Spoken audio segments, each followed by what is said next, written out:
Okay, well, welcome you all. I am Robin Wisdom, the president of the League of Women Voters of Umpqua Valley, and we're all excited to have you here, and especially our special guests, Alexander, and you mentioned Iha?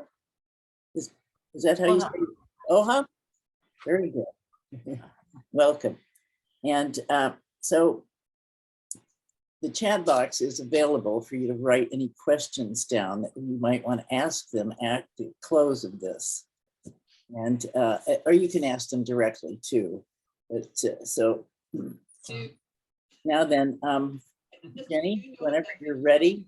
Really painful. Okay, yes, many of you know me already. Incredible candidate. Oops. Oh, Joe. Yeah, good. Oh, okay. I'm Jenny Carloni, and I'm also with the League of Women Voters. I want to thank you for joining us tonight. Our speaker, Alexander, also known as Sasha, grew up in Ukraine when it was part of the Soviet Union. And his hometown of Cherkasy is located 100 miles down from the down the Dnieper River from Kyiv. His older sister still lives there. Sasha's son and daughter-in-law live in Kyiv with their 4-month-old boy, Sasha's grandson. In 1998, Sasha moved to Sacramento, California, where he is part of a large Ukrainian population. Sasha has a master's degree in English and in teaching English from a university in Ukraine. He has worked as a professional interpreter and translator for over 30 years in many official capacities. He has published newspapers and magazines in Russian and Ukrainian, and he has helped people publish their books. His favorite professional activity is interpreting for the Open World Congressional Program, which brings emerging leaders from Ukraine to the United States to engage with their professional counterparts. This is how I met Sasha when my husband, Ken, and I hosted Open World delegates who came to UCC. When the war broke out in February, my husband, Ken, was moved to write a song called We Are Ukraine. We'd like to play it for you now, and then Sasha, who has found a home away from home here in Roseburg, where he's embraced as family by the Open World community, will speak and take your questions about his beloved Ukraine. So thank you for being here, Sasha, and everyone else, and we'll hear the song.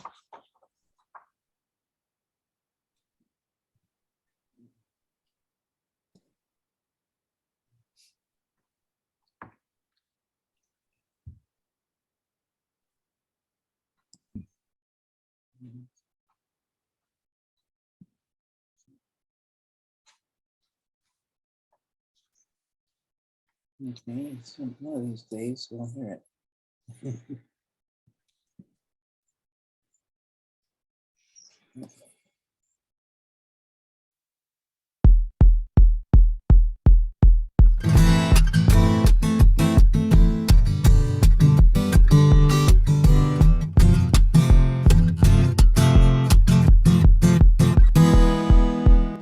We are the lightning, we are the thunder, we are the gathering storm. We are the souls of warrior kings, once more to be reborn. We are the ghosts of the heavenly 100, we are the poet's refrain. We are the beating heart of a nation.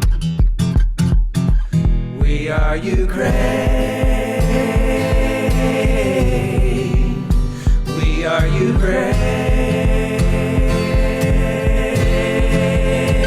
We are Ukraine. We are Ukraine.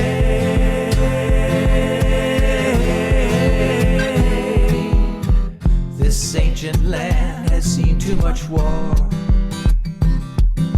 For 1,000 years and long before. Empires rise, empires fall,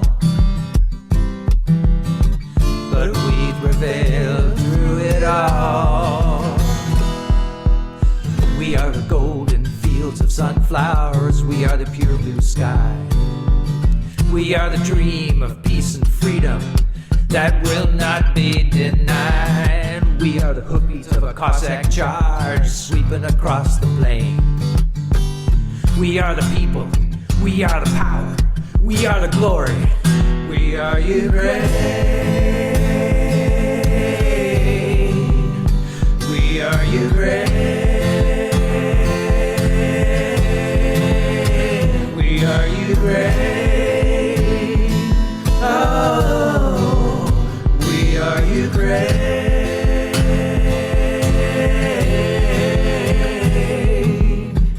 Where wicked schemes of conquest dwell, you best understand this well. No one wants to fight, no one wants to kill. But if you come here to enslave us, we will. We won't back up and we won't back down. We won't give in and we won't give out. Gonna stand our ground, stand by each other, shoulder to shoulder, sister to brother. Wherever in this world there is honor and beauty, wherever dignity reigns, wherever brave people stand up to tyrants. We are Ukraine. We are Ukraine. We are Ukraine. We are Ukraine.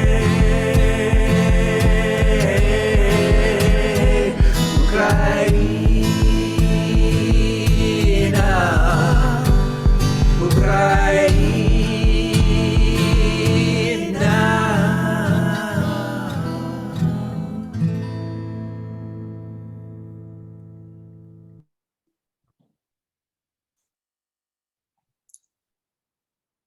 Oh, thank you for listening. Thank you, Ken. And Sasha, what can you tell us about your beloved Ukraine?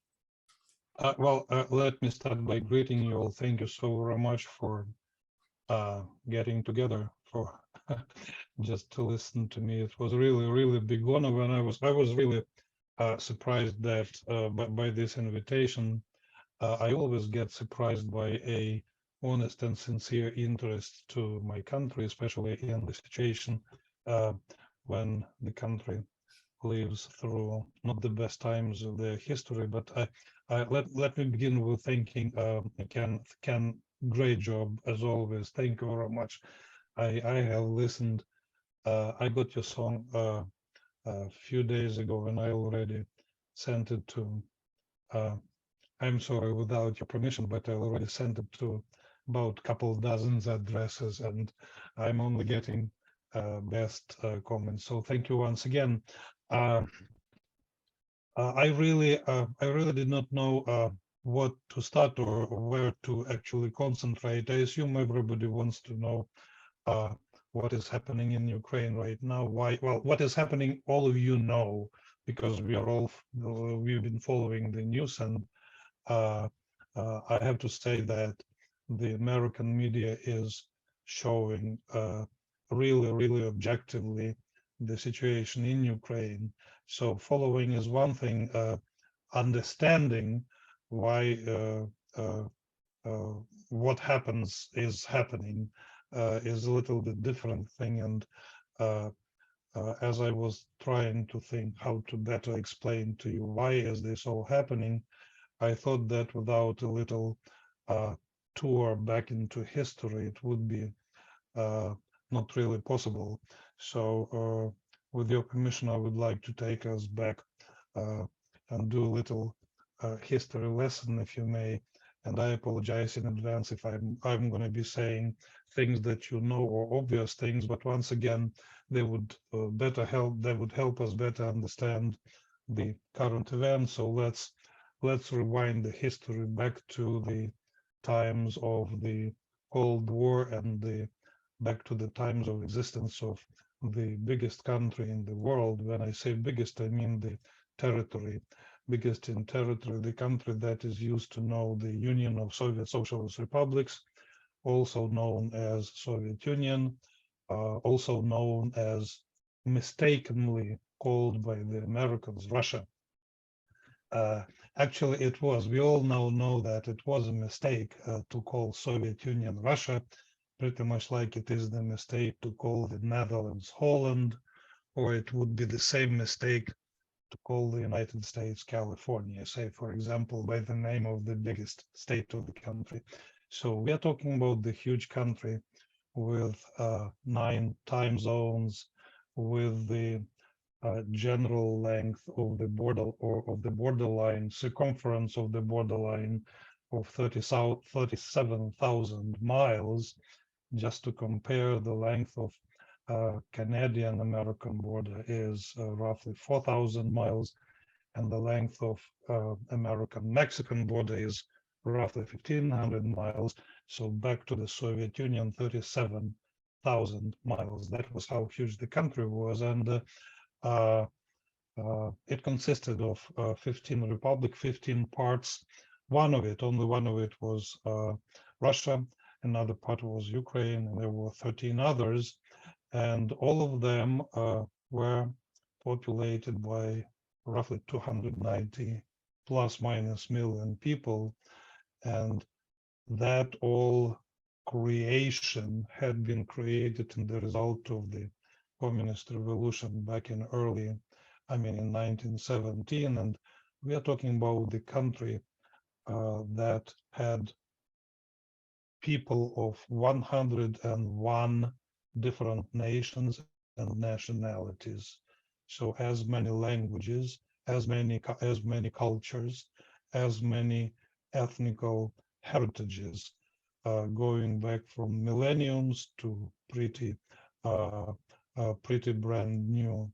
So the country had to keep all those 101 people, 290 million people in order, so that everybody was doing the same thing, everybody was thinking the same thing. So what the country was doing, the country was ruling all those people with the iron glove. That iron glove was the ideology.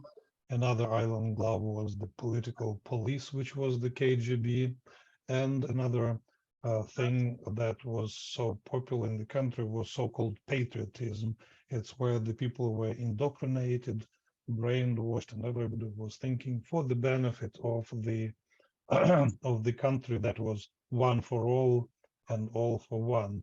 Let's not forget that that was the country where people did not own anything. Everything was public, meaning government. So I was told that actually I own everything in that country. And yes, I did. I did have access to free education. Healthcare was free. We didn't have to pay anything for social services, or once again, education, all the way to the PhD. There were no fees or costs. But that actually came at the cost, certainly. And the cost was everybody had to think similarly, everybody had to think the same way, and everybody had to understand that we have to defend our country from the enemies.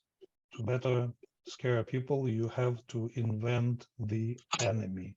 So I guess the enemy was invented in the Soviet Union, pretty much like the enemy was invented in the United States. And actually the two biggest countries, or rather East and West, socialist bloc and capitalist, and Western bloc, had to be afraid of each other. That helped our governments to skyrocket the expenses for the military, and that actually helped our governments create hostile attitude towards foreigners. Now, for the Soviet Union to be able, for the government, for the political party, for the Communist Party of the Soviet Union to rule all those 290 million, they had to create a system of oppression, and that system did really work.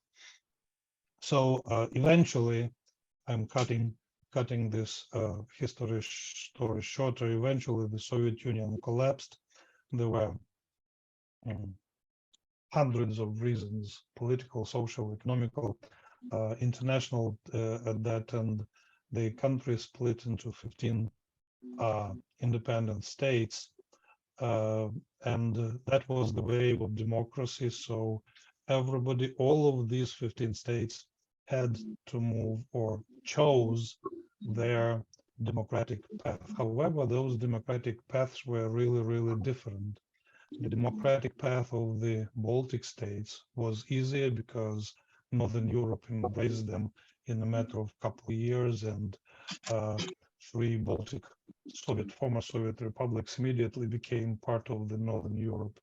The countries, the republics of the Central Asia, they have their own democracy. I mean, typical to the Oriental traditions and millenniums of philosophy. Democracy in Russia, the biggest part of the former Soviet Union, was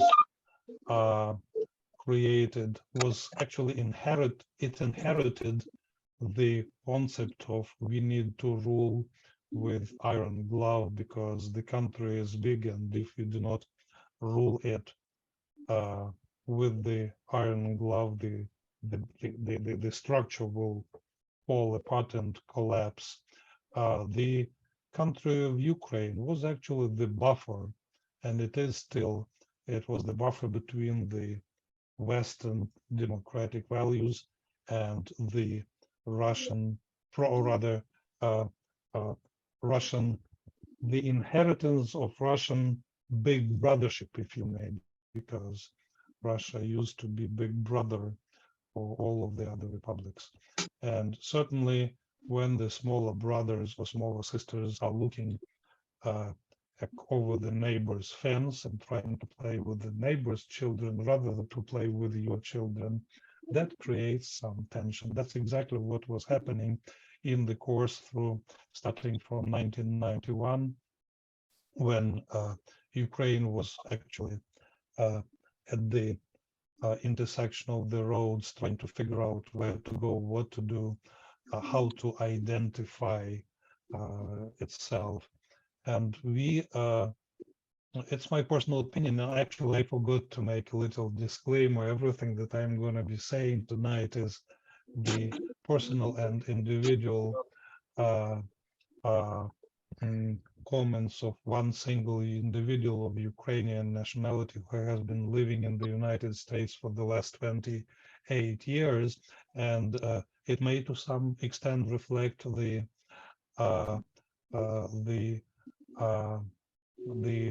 government's position, and sometimes it may not even reflect the government's position. So to my mind, Ukraine got delayed with this movement to democracy and towards European democratic values. For several years, we were just celebrating, waving national flags, singing national songs, saying how happy we were. That was happening when the Baltic countries already had the national currency, when they integrated into the Northern Europe. Ukraine, by the way, introduced its own currency only in 1996, 5 years after declaring the independence. So that tells us something that we really did, you know, when they start a race, somebody sits at the start, you know. So the rest of the race was already running, and Ukraine was still trying to gain a momentum in movement.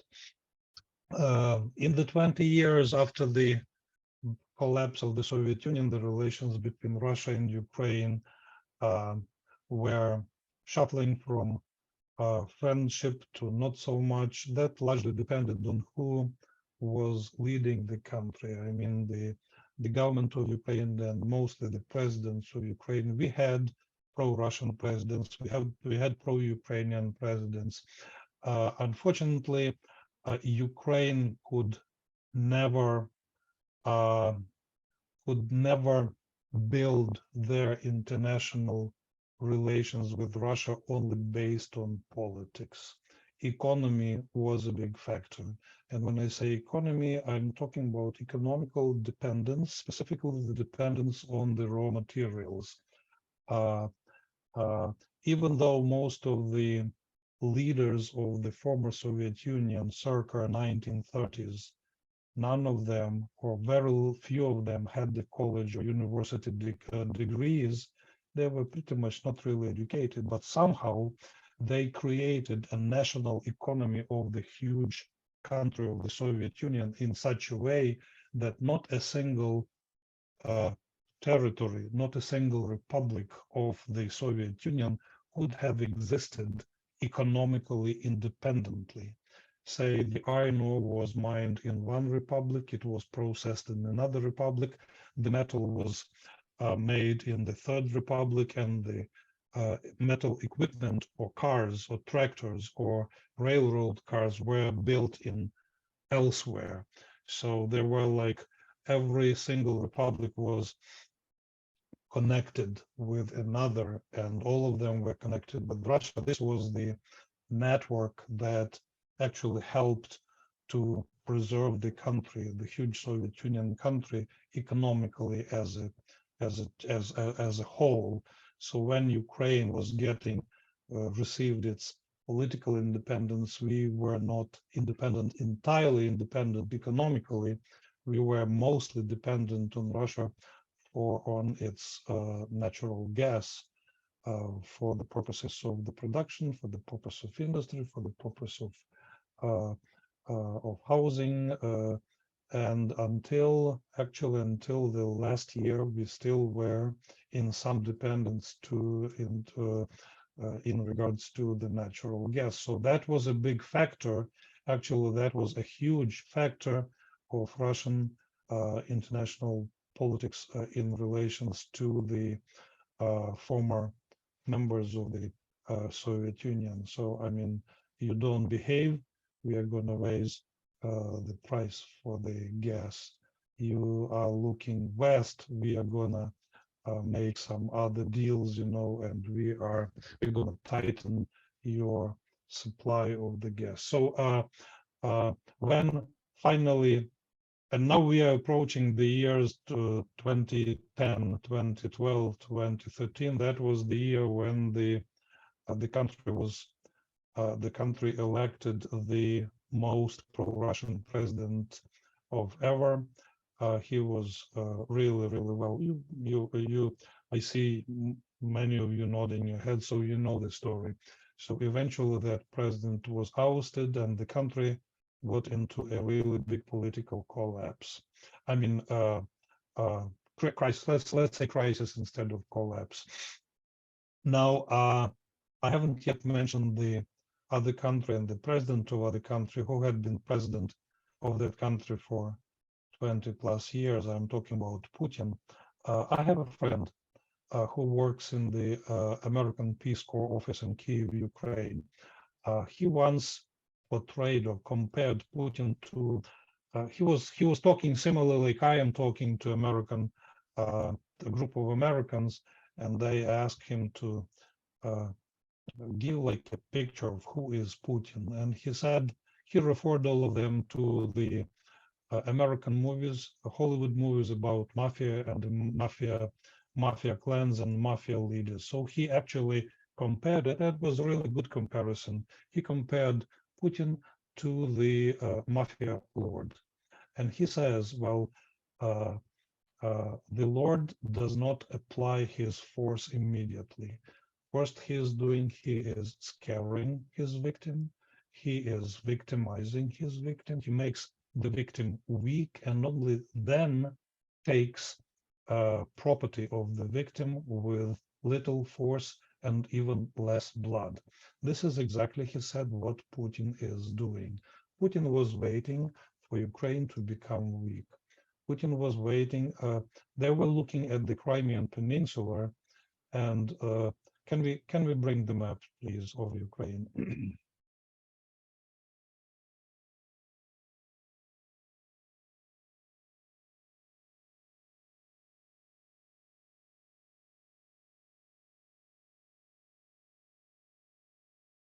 We're looking at the map of Ukraine that is of pink color, and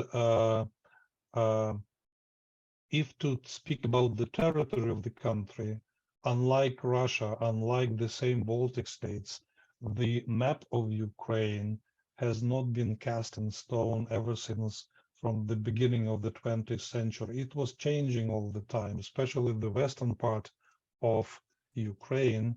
There were territories adjoined to Ukraine in 1930s, in 1939, in 1945, and actually only in 1954, the Crimean Peninsula was, by the decision of President Khrushchev, was given to Ukraine. Once again, until 1954, Crimean Peninsula, that is down south in the Black Sea, it was part of Russia, not of Ukraine. So because of those geographical or rather territorial changes, Ukraine was never able to get together all the lands, collect together all the people's minds. We had always had some new influx of new people, of new minds, of new ethnicities, if you may. Just as an example, the country, if to take the year of 1939, when by the agreement between Stalin and Hitler, part of Polish territories were given to Ukraine, and those territories for decades, if not for centuries, lived in what Americans call free market with private property, and they have been all of a sudden attached to the country that does not have free market, that does not have private property. So those people were stripped of their private property because in the Soviet Union, nobody owned anything and everybody owned everything. But actually, we did not have anything because everything was owned by the state. So what I'm trying to say is the map or geography of the country was shaped. It was finally shaped only in 1954 when the Crimea was actually taken from Russia and given to Ukraine as part of its territory. So back to the president of the Russian Federation, they were not really happy with all those gains, and they were waiting, technically they were waiting for good time when to either claim or even take it back. As of 2010, 2012, there was a huge military component of the Russian Federation on Ukrainian territory in the Crimea. There is a huge naval base, Russian naval base in the Crimea, and that is part of the international agreement. It is similar to the Guantanamo base in Cuba. There were like 49 years agreement for 49 years of renting space, territory, and aquatics for the Russian naval base, which many Ukrainians were not happy. So right now we are talking about the year of 2014, when owing to this pro-Russian president, the country was divided like never before. The country was really divided into those who were looking west and those who were looking east. The president being pro-Russian, but he was promising the country to take the country to the European Union. And when he didn't come up to his promise, and he failed actually with his promise, then the country started what is called the Revolution of Dignity. The president was ousted. Actually, he had to run away, to flee to Russia. And that was when the country was weak politically, not so much economically, but politically and especially military. I once asked a good friend who is knowledgeable in military issues why Ukraine never fought Russians, why there was no actually combat in Crimea when the Russians were occupying the Crimean Peninsula. He told me that at that time, in the year of 2014, the number of combat-ready troops, I mean those troops who were ready to go into fight and start fighting, shooting, and killing. There were only 5,000 of those in the entire Ukrainian army, and that regiment was actually located in the northern part of Ukraine. So they never had time to move that combat-ready troops. So in a true tradition of a mafia thug, the president of Russia was waiting for the weakest point in Ukrainian history. So he actually occupied Crimea, and then he decided to support the eastern part of Ukraine, which is predominantly Russian speaking, with their kind of Russian subculture, Russian language, and well, the official story was that the Russians from the east of Ukraine have actually petitioned to the president of Russia that the Russian language was neglected there, that the roads were bad, that the hospitals and schools were falling apart. So they asked for the Russian government to help and just start their help with bringing military component.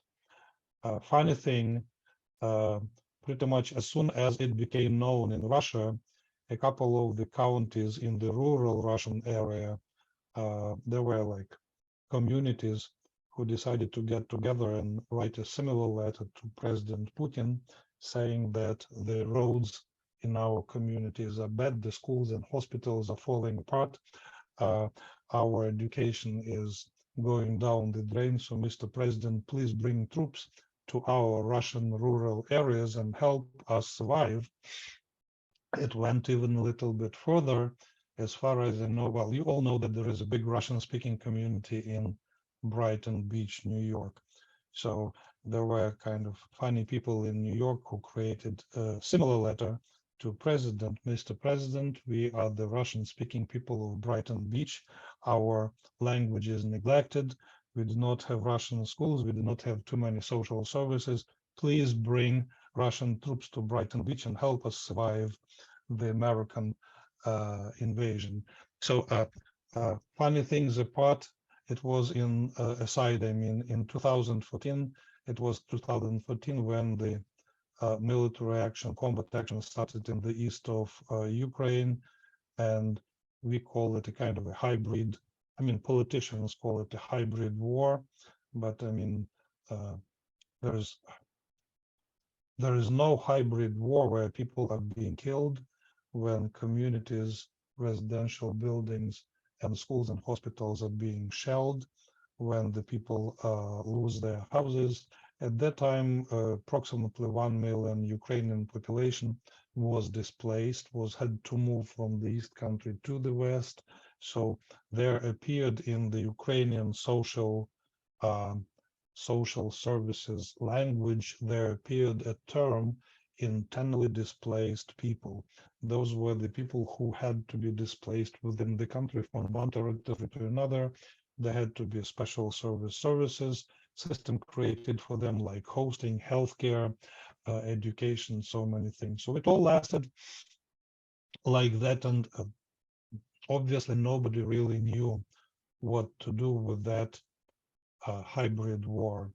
The previous president before the current one, I mean, the president of Ukraine, in his inaugural speech, he said, I promise to the nation, I promise to end this war in 10 days. I personally listened to that speech and I was happy like never before. Well, now we all know that in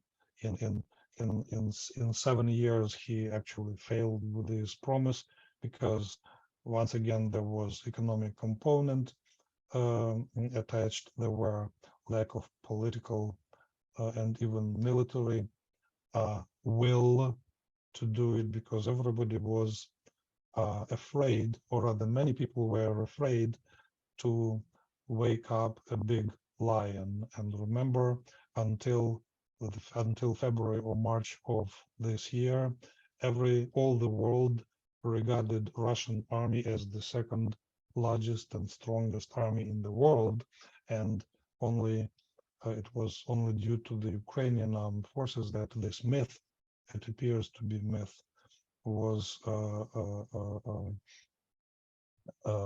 eliminated and proven wrong. So once again, earlier this year, our country, Ukraine, started showing little weakness mostly on the east, because there were no talks. I mean, there were diplomatic talks, they kind of stalled several times. So Russia decides to scare Ukraine once again, and it brings huge, by means of manpower, personnel, military component to the east of the country, and just to threaten Ukraine once again. Now we realize that there were no threats, there were serious plans to invade,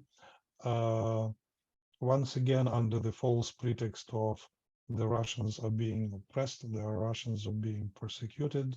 The new government of Ukraine with the new president, they are all nationalists, they're all Nazis, they all profess Nazism, and if we do not deal with them, we will have a Nazi nation with the Nazi army in our backyard.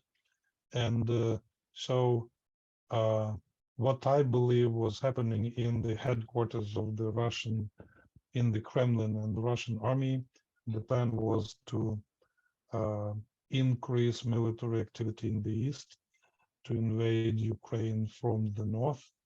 The plan that was largely advertised was to take the capital of Kyiv, and you see that the capital is actually in the north of the country, pretty much like 120 miles off from the Belarusian border, and I would say maybe 200 miles from the Russian border. So the plan was to invade the capital, to bring the to install the pro-Russian government, and then just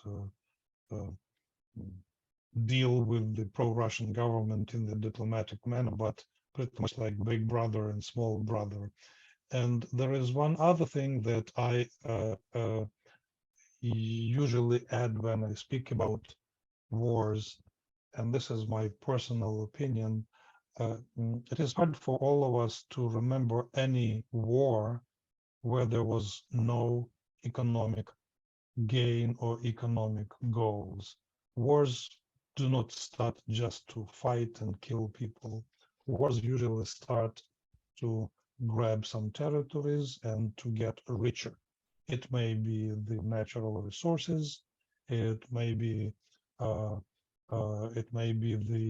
in Ukrainian case, it may be the world famous black soil, which is the most productive, fertile soil in the world. Well, we also know about another war that was started elsewhere in the world, when it was started under the false pretext of chemical weapons, but that war was actually the war for the oil deposits and for the oil-rich territories. I mean, this is pretty much similar. What we believe was happening in the minds of the Russians. So now we are in the eighth, actually in the 9th month of the war. And Robin, if you can bring please the other map of Ukraine.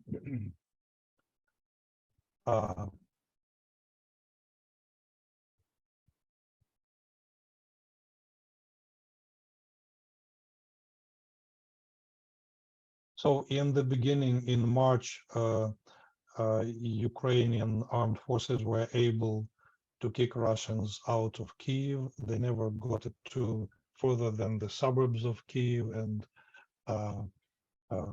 as we all know, the ambitious plan to take the capital in 3 days never worked. So there is no more combat on the north of the country, and what you see on the map is in red color is the Ukrainian territory that has been captured by the Russians. And now all of us can see a different goal of Putin in his war. So just imagine the Crimean Peninsula, which is red at the bottom where it says Crimea. It does not have any land connection to Russia.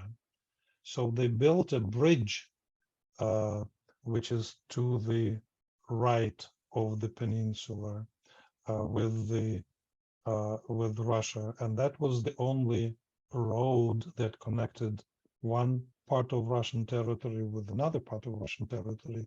So I mean, all the supplies, all the logistics, all the passenger and cargo transport was actually done through that bridge. So as now it becomes clear that the Russian president wanted to create a land connector between Russia and Crimea, and that was the only reason why he started his military offense in the southeastern part of the country by capturing the cities of Mariupol and the city of Kherson, thus creating a strip of the land that allowed them to have some kind of land connection to the Crimean Peninsula. Certainly, that offensive, Russian offense, didn't work. The Ukrainian armed forces started their counteroffense, and actually, just 3 days ago, we took back the city of Kherson. Kherson is one of the 25 county centers or county capitals. So that was the single county center that was captured by the Russians, and it was liberated just 3 days ago, which is a big victory for Ukrainians and a very big slap on the face of the Russian president and the Russian government. So unfortunately, the war continues, having realized that the land forces cannot prevail in the battle. The Russians decided to use something stronger than manpower, than the infantry and tanks. They started, actually they were shelling Ukraine from the very beginning, but now they realized that shelling and firing rockets and missiles is the only productive, in their opinion, way to prevail, at least somehow, in the war. So unfortunately, more and more Ukrainian cities are being shelled. They say in Ukraine that there are no safe place here.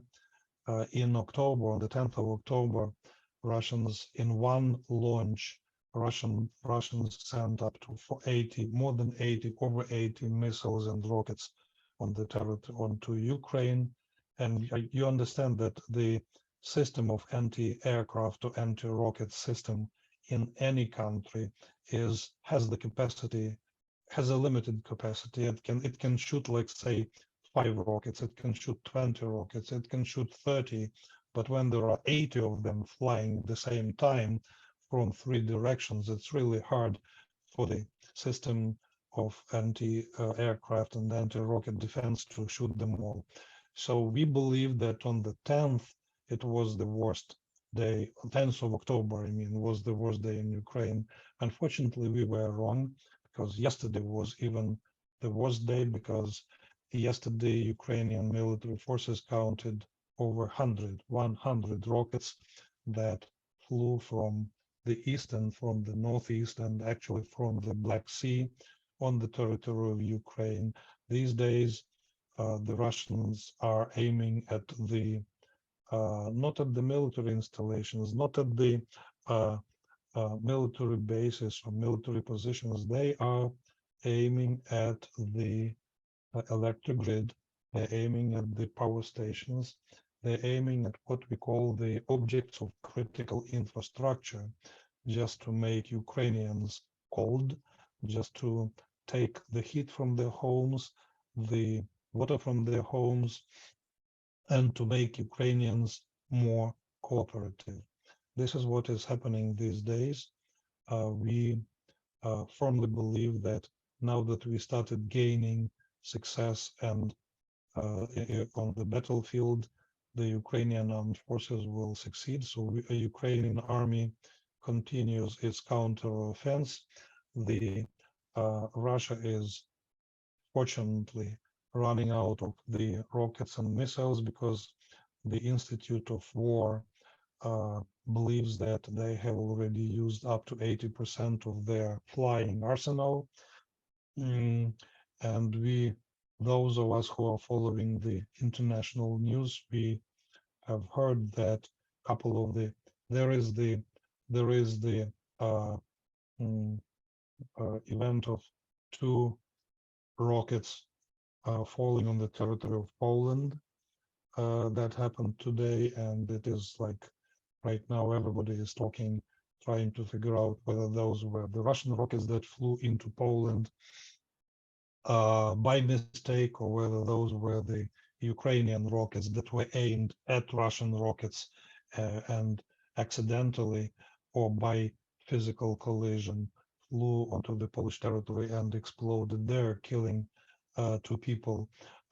What is happening now proves once again that the countries of the West, including NATO countries, had to listen to Ukrainian president and Ukrainian government when, at the very beginning of the war, Ukraine demanded to close the sky of Ukraine, and NATO has capacity and possibility to do that. Closing sky meaning shooting everything from everywhere that flies over Ukraine. Well, unfortunately, NATO declined because that would be the direct act of war against Russia, and that would mean that NATO enters the war against Russia. Ukrainian president said a couple of times that NATO is already indirectly involved in that war by supplying, and thank you to all, including the armed forces of the United States.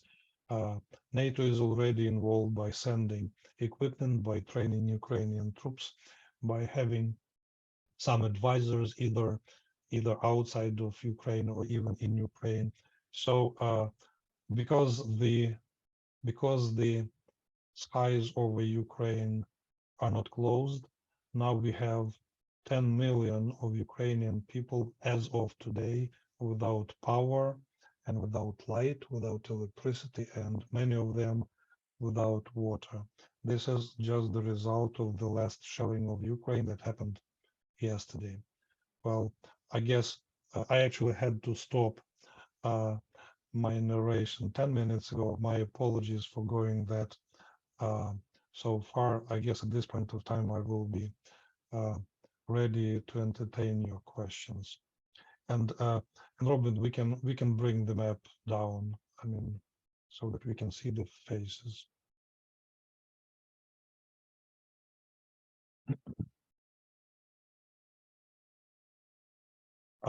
After I answer your questions, I have another little story just to end our meeting.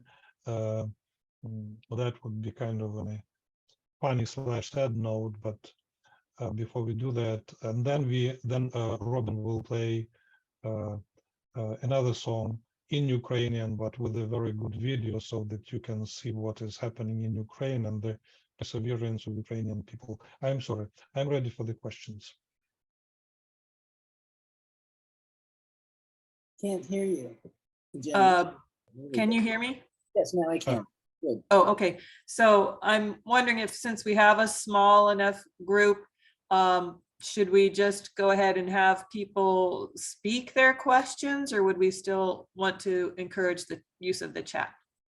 Well, I don't see anything in the chat as far as the question goes, so I think we can go ahead. Me neither. Yeah, I don't see any questions in the chat. Yeah. People can just raise their hand physically, or you can use one of the reactions below. Let's see, recognize hand. Oh, there's Ken. Yeah. Please go ahead. I have a question for you, Sasha. This is a historical question. And I know that the reason that the Russians constantly are referring to Ukrainians as Nazis is because of Stepan Banderas, his activity in World War II. And my understanding, and correct me, or maybe you can fill in some background, is that Banderas allied with the Germans because Hitler gave him a promise that Ukraine would then be independent after the war. Do I have that right? Yes and no. Let's start with the yes. Remember I said that the part of the Western Ukraine was attached to Ukraine in 1939 as part of the deal between Stalin and Hitler. So only in 1939, 22 years after the revolution in the Soviet Union, the part of Poland became part of the Soviet Union, and they lost everything, their properties, their property rights, their independence. They actually became part of the Soviet people. That could not go unanswered or unprotested. So actually, those were the people from the west of Ukraine who were not really happy with their farmlands being taken from them. So when Hitler actually came to Ukraine 2 years later, they welcomed him as the liberator. When I say they, I mean those who were against Soviet Union and against communism, against nationalization of everything. They welcomed Hitler as liberator from the Soviet yoke, from the communist yoke. And yes, Bandera was one of the leaders, political and military leaders of the troops, of the military troops that were created. And yes, there were a couple of regiments. There was one full regiment in the German army fighting the Soviet army, consisting entirely of the Ukrainians from that part of Ukraine. In a couple of years, Bandera and his allies realized that Hitler is not gonna follow his promises. So they decided to fight on two fronts. They decided to fight against Germans and against Russians. So they didn't really fight against something. They fought for something, for their land, for their property, for their independence. So at first, together with the Soviet army, they fought Germans and they kicked Germans out of Ukraine and the Soviet Union. And then they were fighting the Russians, the Soviet army. And I guess the last guerrilla small detachment was stormed and killed, I would say, in early 1960s, because they lived in the woods, and there were not many of them, but that's how it all happened. So when we say nationalists, we are talking about people who were supporting their national ideas, who wanted to live as the nation without any dictatorship from anywhere.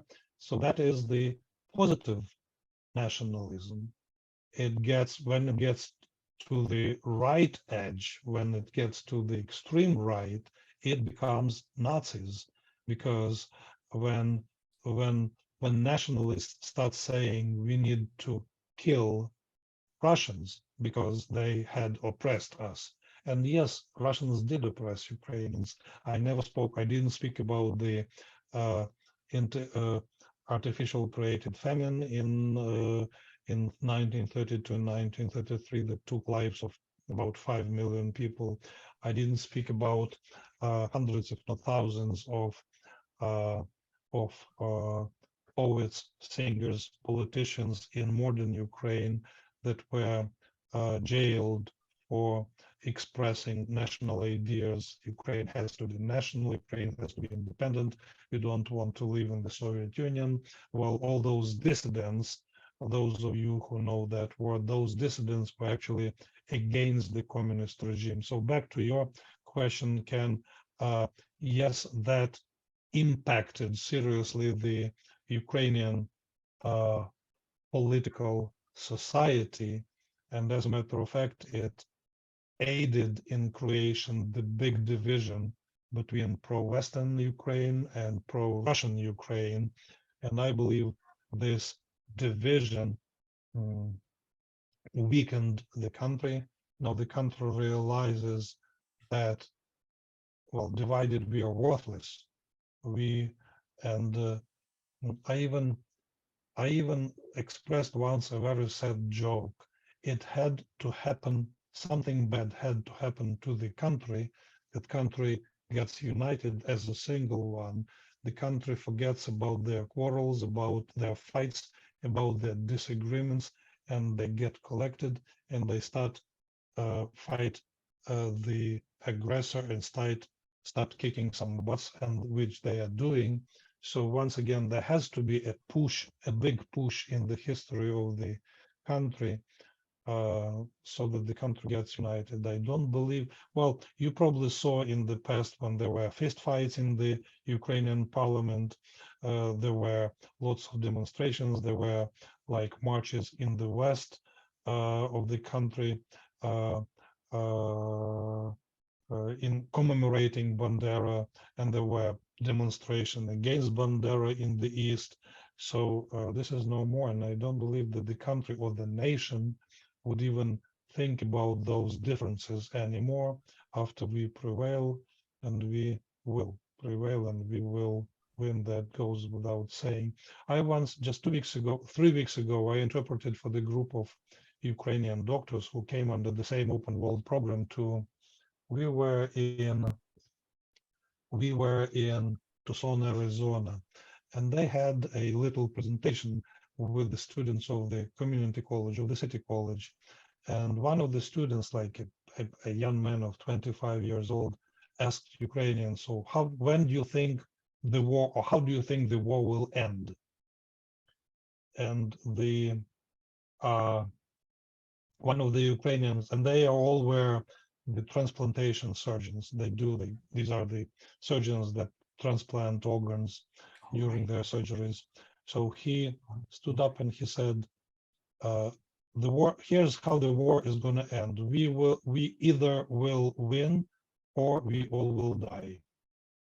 So there has to happen something in the mindset of a nation, that the nation is ready to say and to state victory or death.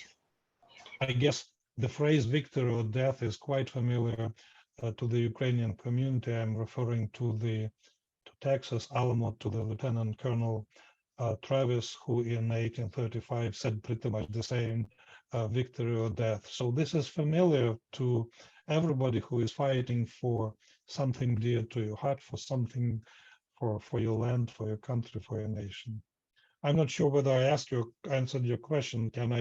I can go on and on and on, but that's probably the gist of my answer. And thank you very much for asking. Well, we have another question. Pat, would you go ahead?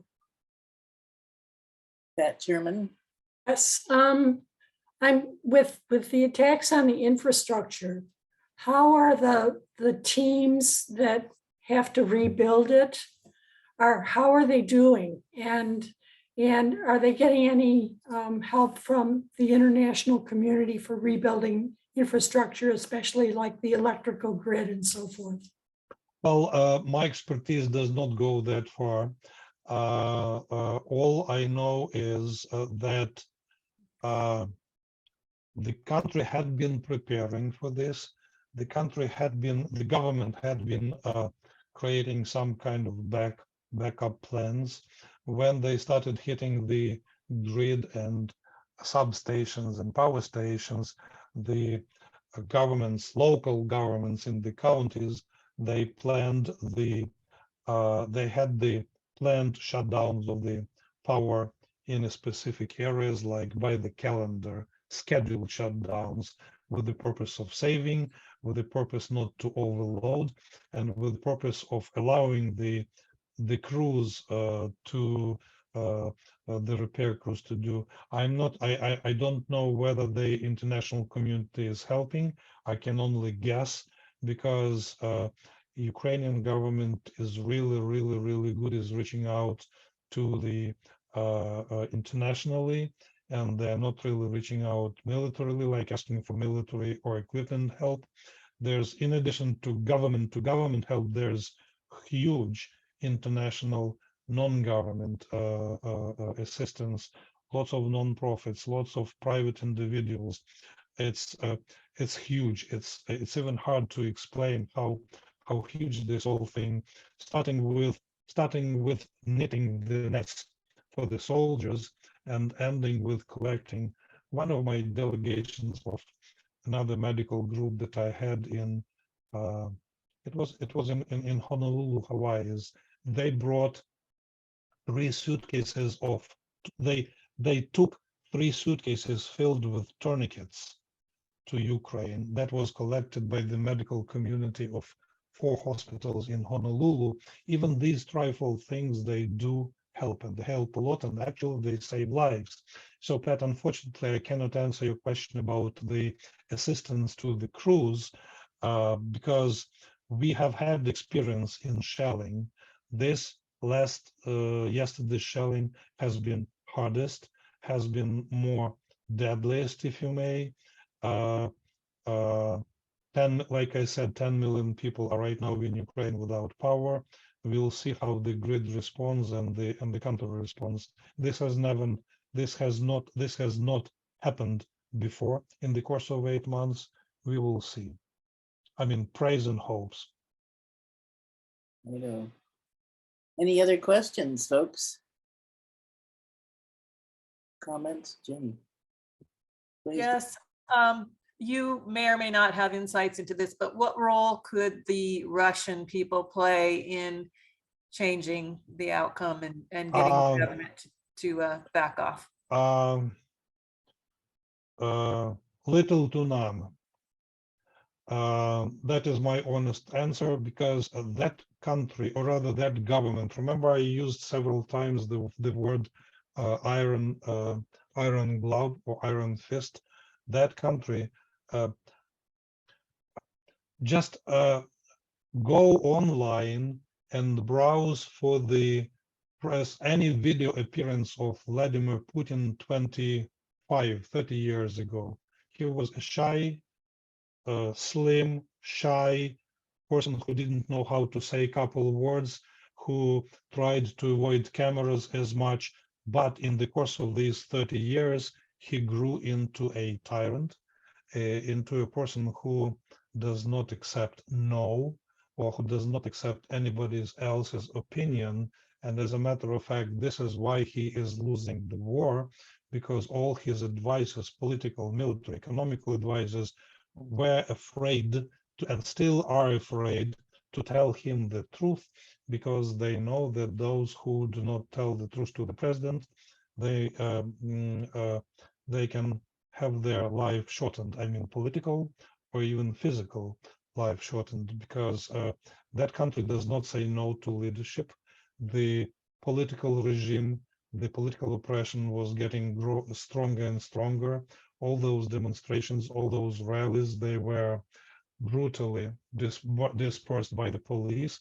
There is a number of legislation in Russia that, as a matter of fact, it is against the law to say the word war in Russia as of right now.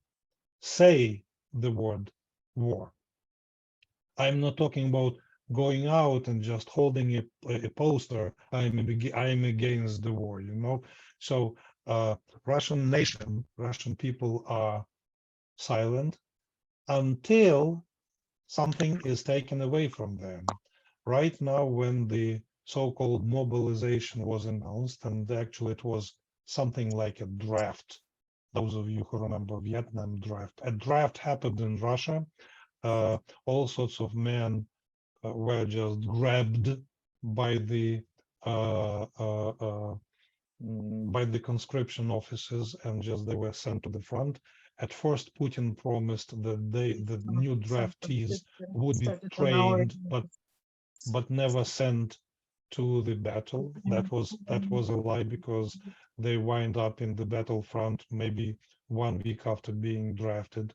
So I have spoken to a number of Russian people. I mean, we still have people that cross the border. I know lots of people in Russia. I cannot say to them, I am not talking to you because you are my enemy, because your people are killing my people. Well, so the typical answer that I hear from you, Jenny, is what can we do? Meaning that there is not too much we can do. Well, I try to tell them that in Ukraine, we can do a lot. We ousted the president, we had 3 revolutions, we put the country upside down twice, we shook the country a little bit, you know, and we created what the people wanted to create. But this is something that will never happen in Russia, even after this current president goes. I don't believe that people would be for centuries. Remember, Russia was a country ruled by the Tsar, by the king. So Russian people have to have a king to tell them where to go, how to vote, how to say. This is something in their veins. This is something in their blood, and I don't know what needs to happen to that blood for the Russian people en masse to think differently. Well, there are some who are thinking against the mainstream, but they are not too many. They're in minority, and they are realizing that even they cannot do too much. Well, thank you very much for that. Jenny? Why am I not hearing you? Mackie, who has joined us, and some of you may know Elena. Elena is from Ukraine as well. And I'm sorry we lost Olha. Olha is a refugee. She's living here in Roseburg now, along with her sister-in-law and her sister-in-law's young son. And Elena has made acquaintance with them too. So I just would like to welcome anyone else, including Elena, if they have insights or comments that they'd like to share with us. And we also have 2 other, I clearly see 2 other Ukrainian female names, Irina and Victoria. So to Elena, to Irina, and to Victoria, I am happy to say доброго вечора, пані. Дуже радий вас бачити і чути. Yes, my name is Elena. I am from Ukraine. I'm from Odessa, from Black Sea area. And I actually can introduce Irina. She just joined your meeting. She is exactly from Kherson, from that town we just got, clean from that Russian army, one part, main part. So, I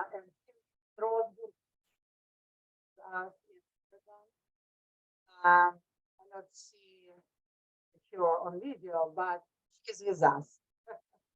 And I'm sorry, I'm a little late. Not a lot late, but it's okay. I'm still glad to see everybody.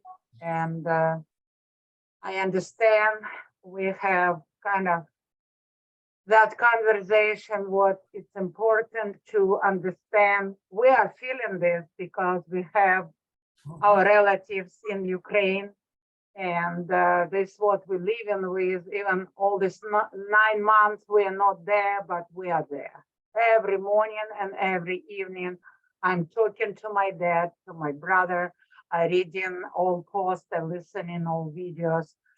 And I'm trying to combine this with American life, happy people who far away from that terrible things. And I hope it will be done soon. Yeah. Irina, she can tell you more than me involved, because she really was kind of hurt by that Kherson situation, and they're her relatives and everybody, and maybe she can tell you something too.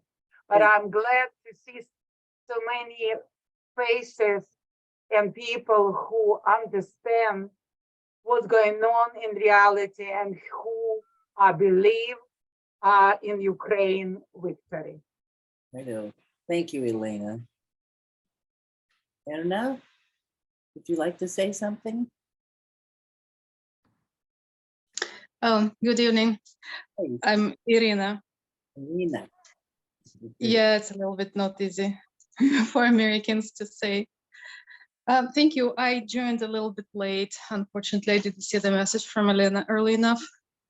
Yeah, I'm from Kherson. That's south. That's what, yeah, city that was liberated recently. And I still don't have connections with my relatives, with my friends. They refused to leave when they still had time, because they believed it's not gonna last as long as it did. So, we're hoping for them. Elena. Betty? Thank you. I just think the people of Ukraine are absolutely amazing. It sounds like they has been such a, and imagine being without water, being without electricity, and winter is coming on, and they are so brave, and they're so, you just can't help but admire them so terribly. And the people of Kherson, you know, when the Russians left, hopefully they've left totally, they came out and were so happy and were so overjoyed, and they're still in that terrible situation, lacking all those amenities that we think are so important over here. So bless them. I hope they can hold out. I think they're absolutely amazing. Glory to them. Thank you very much, Betty. And there is something else that I want to share with all of you, which I believe is very, very important for everybody to know.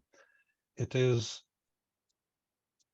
important to drag Russians from the territory of Ukraine, but this is only half. No, it's only 1/4 of the victory of what needs to be done. Just imagine what is happening after the Russians leave. Thousands, hundreds of thousands of land mines. They mine buildings, roads. Well, there are cases when they put a landmine under the dead body.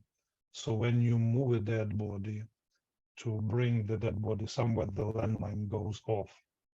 So somebody needs, not somebody, the country would need, after the war is over, the country would need to do all the mine sweep.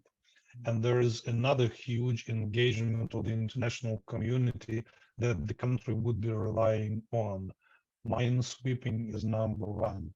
And then clearing the debris. And the debris is in trillions of pounds. And then there's going to be a rebuilding. So that will take many years. That will take many state national budgets. And it's really good that the Ukrainian government, and specifically Ukrainian president, starts talking about the plan of rebuilding of the country when the country is still at war. This tells something about the strategic thinking of the Ukrainian current leadership. And pretty much like the country and all the Ukrainians, we are relying on the military assistance from the West, and including from the United States.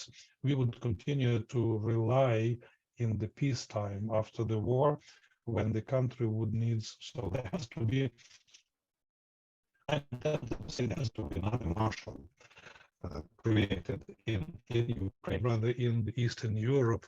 There has to be another Marshall Plan for the rebuilding of the country, and because if that doesn't happen, the victory would not be the victory. It would be just a military victory, maybe a political victory, without too much victory for an individual Ukrainian whose house was destroyed, whose life was actually shrunk into the 2 suitcases and maybe in a couple of bags, whose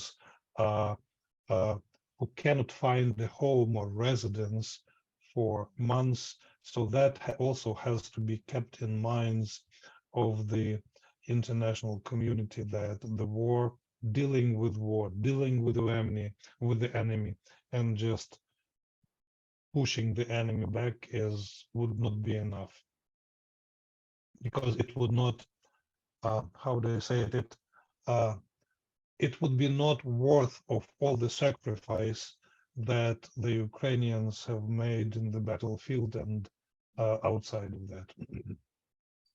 True. Well, thank you for that sobering thoughts. Are there any other questions or statements anyone would like to make? Well, is it time, Alexander, to show? Yeah, I guess to wrap our really wonderful conversation and meeting. I just want to tell you a story. Some of you already know this story. Some of you already heard this story from me, but there are some who may not have heard this. This is the story of a little tiny part of Ukrainian territory that is the only island that Ukraine has in the Black Sea, and that is Ken is smiling because he knows that. So you should write a song about that, Ken, with the wording. The island is called a Snake Island. I don't know why. Maybe because there are snakes, or maybe there's something. So that is the southernmost part of Ukrainian territory outside of the continent. So there used to be a military installation there, maybe 30 people, Harrison, maybe 40, I don't even know. So there was a radio location station for the Navy and for the Air Force, and that was it. And the island is little tiny. Early first months of the war, there was a big Russian naval warship approaching that island. They wanted to take that island because, once again, because of the radio location station and because of the geographical position that would help the Navy and to operate in that part of the Black Sea. So they wanted to take that island, and they offered the Ukrainian garrison to lay their arms and just to leave. So on the PA system, somebody from the ship, they said, "This is Russian warship. We suggest that you lay down your arms and you surrender, and we will let you go." They were hoping that somebody would say something back. There was silence back. So they repeated it all over again and again and again. "This is Russian warship. This is Russian warship. We offer you lay down your arms and surrender you, and we will let you go." So maybe after the fifth or the sixth time, after this phrase, "This is Russian warship," comes a young, maybe 20-year-old male voice in Russian, responding to that say, and that Russian voice and "Russian warship, go F yourself." This became an international internet meme. There has been so many pictures created. There has been so many phrases. As a matter of fact, now in Ukrainian language, when you want somebody to tell "go away" or "don't bother me" or "get lost," we usually say "go follow the Russian warship." Ukrainian country, could you please drop this for a second? Could you please close it? Please close this picture. Okay. It's a little bit too early. So Ukraine decided to make a stamp. The country of Ukraine decided to make a stamp that would show this situation, and they announced a national contest of the drawing of that stamp. Just imagine, the country that is at war is creating a stamp. And there were like 30 contestants, and the whole nation actually voted, and there was a national vote. And what Robin just showed is the stamp that won the contest, and this is now the official stamp in Ukraine. And as I say, the country voted for the stamp in the middle of the war, I remember something else that stands up in my mind. And when I say this, when I say about it, I always get emotional, so I apologize in advance. An American government once, at the very beginning of the war, when the Russians were approaching Kyiv, and there was a big threat that Kyiv would be taken by the Russians, American government offered to Ukrainian president to evacuate him into some safe place using the capacities of the American government. I only assume those were the special capacities of American government. So Ukrainian president responded. He said, I do not need a ride, I need ammunition. So this, in addition to the stamp, tells you something about Ukrainian people who can not only fight, but who can still be in a good sense of humor, if you may. I mean, I'm not sure whether the word humor even applies to the situation that is going on in Ukraine, but this is the stamp. Now we can show the stamp that had been in operation. There was a huge line. People had to sign up to purchase these stamps, and they were sold not by their nominal value, the largest amount of, and they were sold not by individual, but they were sold by sheets, maybe 20 stamps on a sheet. I know of a price that one individual in Ukraine paid. He paid 10,000 American dollars for the sheet of 20 stamps, on condition that that 10,000 would go to the benefit of Ukrainian army.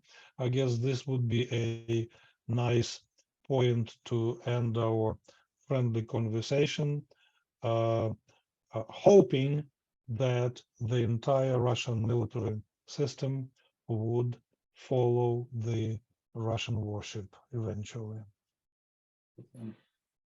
And thank you once again to all who showed up, who displayed interest, who asked questions. This was really, really heartwarming. This is yet another reminder to us, the Ukrainians, and we have just quite a few Ukrainians here, that we are not alone, that other people are thinking about us, that other people are doing something not for us, but for our country, and thus for us. And we cannot really thank all of you, each one of you, and all of you, even for your sincere interest and trying to figure out what really is happening, what are the roots of what is happening, and what are possible outcomes of what is happening. So thank you once again. And I guess if there is no more other questions, that would be a really nice time to say goodbyes and to play that other song in Ukrainian. I have to tell you once again, the song is in Ukrainian, but you don't really need to know the language or to know the lyrics, because you would understand what the song is about, because it's self-explanatory. So let's play this video, and thank you once again. Thank you, Alexander. And Hi, everybody. Thank you very much. and there will be a closing screen at the end, but I'm going to share the video now. Okay, and this session has been recorded, and you can find it at our website, lwvuv.org. So if you know someone else who would like to watch it, that's lwvuv.org. Okay, great. Here we go. Thank you all. Thank you. Thank you, guys.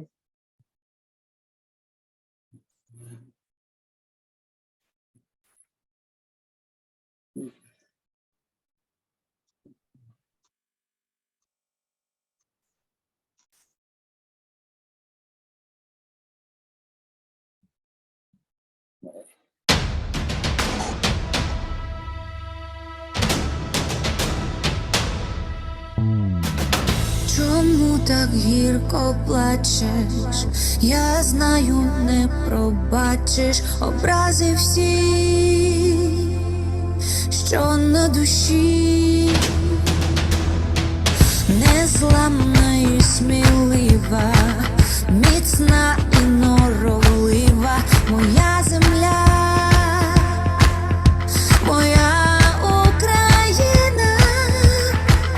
Та коли сходить сонце, пліч-о-пліч станемо разом до тебе, моя люба. Де б не була, я повертаю знов. Вставай, моя Україна, ти у мене одна єдина. Співай, моя Україна, за свій народ, за доньку і за сина. Вставай, моя Україна, ти у мене одна єдина. Співай, моя Україна, моя земля, свята батьківщина. Багато ти страждала, та кожен раз вставала з вірою у наше майбутнє. Твоя співоча мова найкраща колискова, нехай весь світ пишається тепер тобою. Та коли сходить сонце, пліч-о-пліч станемо разом. Якщо Господня воля, тебе я буду захищати знов. Гей! Вставай, моя Україна, ти у мене одна єдина. Співай, моя Україна, за свій народ, за доньку і за сина. Вставай, моя Україна, ти у мене одна єдина. Співай, моя Україна, моя земля, свята батьківщина. Моя країна палає, на моїй землі війна, рівняється з землею будинки і міста. Чуєш, я все бачу, я не пробачу. Я вірю в кожного з нас, я вірю в силу козачу. Я відклав пока, щоб записати вірш цей. Співоче поле, сьогодні наш колізей. Я обійму тебе, кохана, десь по весні. Настане день, ми переможемо на цій війні. Жовта блакитна кров веде до перемоги. За нами правда і з нами Бог є. Ми вистоїмо, адже в нас немає страху. Вставай, моя Україна, ти у мене одна єдина. Співай, моя Україна, за свій народ, за доньку і за сина. Вставай, моя Україна, ти у мене одна єдина. Співай, моя Україна, моя земля, свята батьківщина.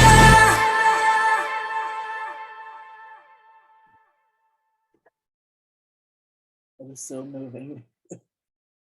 Thank you. That was wonderful, really, guys. That was Yes. great. Great song. Jenny, if it's possible, can you write in chat the copy of the link where we can look with Irina from beginning all your meeting, guys, if it's possible. The chat, just text, maybe we can Here's copy that. Can you see this is a screen I put up and it has our website on there, lwvuv.org. And Okay. I'm going to put a link to this recording tomorrow Okay. on our website. Okay, and I put it in chat too, just that lwvuv.org. Thank you. That's great. So this one we need open tomorrow, right? Yes. Thank you. Thank Thank you. you very much. Bless you all. As I'm thinking to say once again goodbye to all of you, how about I have an idea. How about we all get together again when we all win? And we will talk again, and we will see how different we are or how the same we are in our thoughts, aspirations, and everything. And we will see whether what we hoped was right or not so right. So it could be really interesting if you really get all of us together, and somehow my gut feeling, my 61-year-old gut feeling tells me that this is going to be soon. Very good. Oh, Yes, I let's hope stay so. in touch. Right. So once again, thank you so very much. I really cannot thank you all enough. I was in Roseburg when, what, 3-4 months, 4 weeks, like last month probably. And thank you for allowing me to visit Roseburg once again. Thank you so very much. So goodbye to everyone. Леночка, на все добре. Привіт усім нашим. До побачення and На goodbye. Thank добраніч. you. На Thank you. добраніч.